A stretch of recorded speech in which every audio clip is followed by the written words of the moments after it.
pate kudumu moyoni.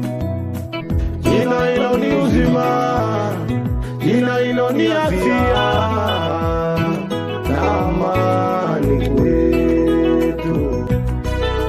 Jina hilo ni uzima, jina hilo ni afya na amani kwetu. Yesu vunja mapingo ya dhambi moyoni, ni msamaha pate kudumu moyoni. Yesu vunja mapingo ya dhambi moyoni, ni msamaha pate kudumu